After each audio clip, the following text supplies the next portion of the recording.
अस्सलाम वालेकुम, मैं हूँ आसिया कोसर और आप देख रहे हैं दारिया न्यूज़ नेटवर्क। आज हमारे साथ स्टूडियो में मौजूद हैं जावेद बागर साहब और आज हमारा जो मौजू है वो है कंटोनमेंट बोर्ड में जो पीटीआई को शिकस्त मिली है और जो बल्दियाती इंतखाबात के हवाले से चेमगोइयाँ चल रही हैं, उस हवाले से आज हम बात करेंगे कि आखिर क्या वजह बनी कि वो पीटीआई जिसने 2018 में आप समझ लें कि क्लीन स्वीप किया था, उसको कंटोनमेंट बोर्ड में इतनी बुरी तरह शिकस्त मिली है। वज़ीर आज़म को इस हवाले से क्या ब्रीफिंग्स जो हैं वो दी जा रही हैं, पीटीआई को अपने घर से कितनी जो है वो मार पड़ी है और वो कितना सबब बना है पीटीआई की हार का, ओवरऑल क्या सिचुएशन रही कंटोनमेंट इंतखाबात में पीटीआई की और कौन सी जो सियासी पार्टी है उसने विन किया है, क्या क्या महरक़ात थे इसके पीछे, और साथ ही साथ आइंदा होने वाले जो बल्दियाती इंतखाबात हैं जिनके हवाले से चेमगोइयाँ चल रही हैं कि बहुत जल्द जो है वो बल्दियाती इंतखाबात भी होने जा रहे हैं, उस हवाले से हम बात करेंगे। जावेद बागर साहब, बहुत शुक्रिया आपने हमें वक्त दिया। सबसे पहले हम ये बात करना चाहेंगे कि आखिर ऐसी क्या वजह बनी कि पीटीआई को कैंट बोर्ड इंतखाबात में इतनी बुरी तरह जो है वो शिकस्त मिली है? क्या वाकई वोट को इज्जत जो है वो अब मिल चुकी है? बहुत शुक्रिया आसिया। आज जो जिस इशू को आपने छेड़ा है वो असल में हुकूमती नालायकी का एक इशू है, जिसमें हुकूमत के उम्मीदवार जो हैं वो किस तरह से शिकस्त खा चुके और क्या वजह बनी कि उनको इस शिकस्त का सामना करना पड़ा। इसमें दो बड़ी अहम चीज़ें हैं। 2018 के इंतखाबात आप देखें तो उसमें भी एक इशू टिकट की तकसीम का बना, जो पीटीआई के अपने उम्मीदवार जो हैं वो इल्ज़ाम तराशी करते रहे जो टिकट तकसीम करने वाले हैं उन पे, और ये कहा जाता रहा कि मौजूद बंदों को जो है वो टिकट नहीं दिया जा रहा, हमेशा पैराशूटर को जो है तरजीह दी जा रही है। तो इस वजह से कुछ ऐसे इशू सामने आए जो आम इंतखाबात थे 2018 के, उसमें भी हमेशा इब्तिदा से ही जो पीटीआई है उसको इन मसाइल का सामना रहा कि उनके टिकट की तकसीम जो है ना उस पर हमेशा से एतराज़ात उठते रहे हैं। अब जिस इलेक्शन की आप बात कर रहे हैं, कैंट बोर्ड के इलेक्शन की आपने बात की, तो कैंट बोर्ड में भी इसकी बड़ी वजह जो है वो टिकट की तकसीम ही सामने आ रही है, क्योंकि जो पार्टी के उम्मीदवार होते हैं उनको ये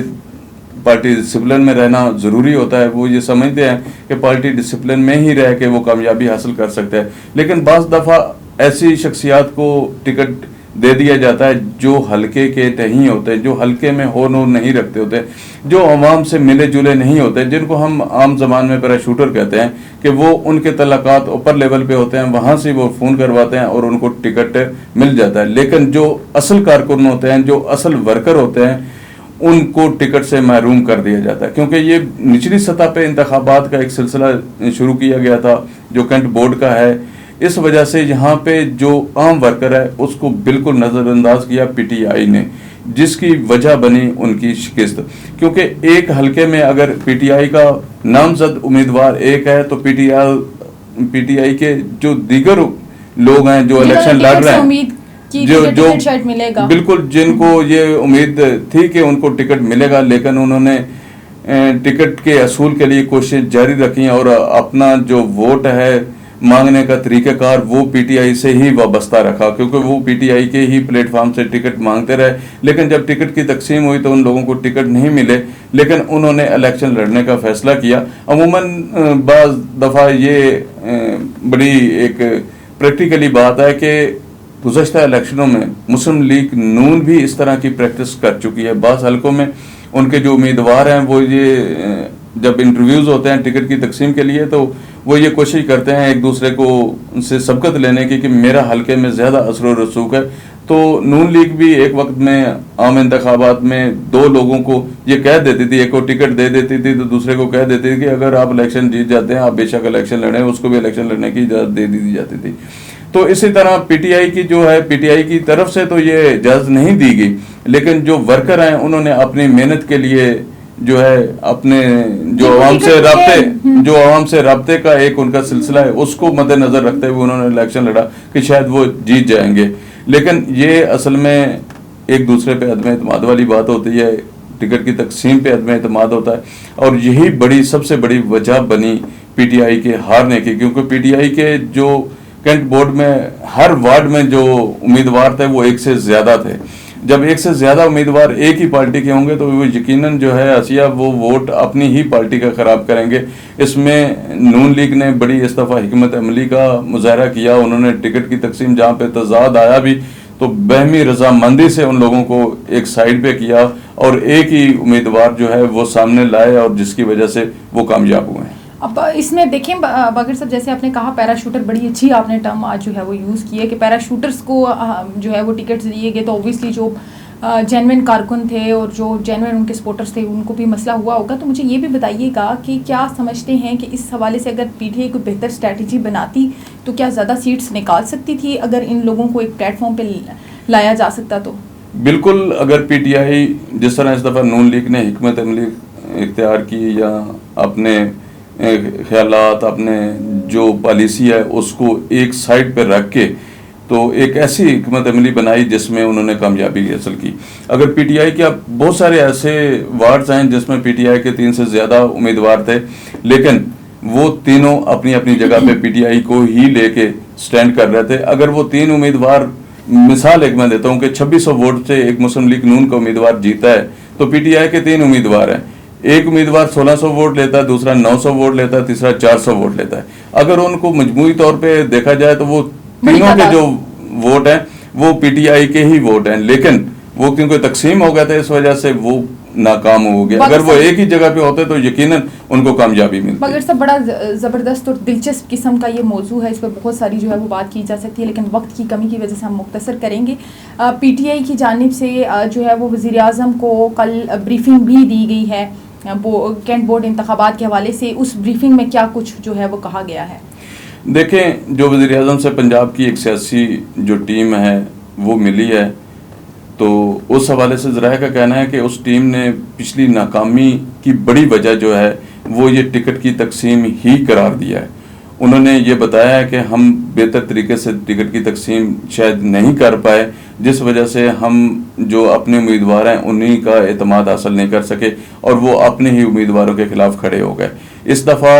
जो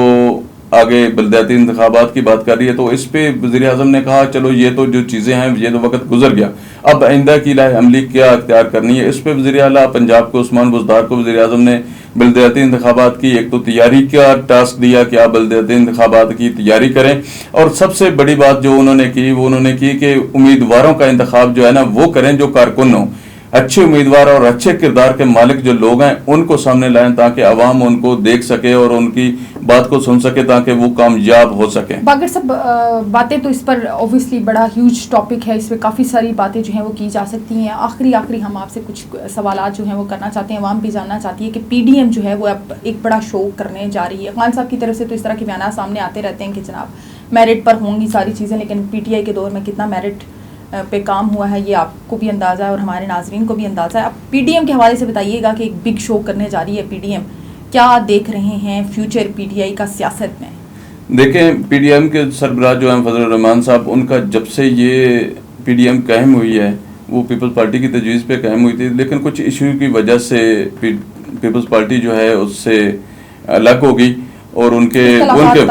उनके अपने जेन्युइन जो कुछ चीज़ें ऐसी थी, रीजंस थी जिसकी वजह से वो अलग हुए, वो तो एक अलग बात है। लेकिन 26 सितंबर को पीडीएम जो है एक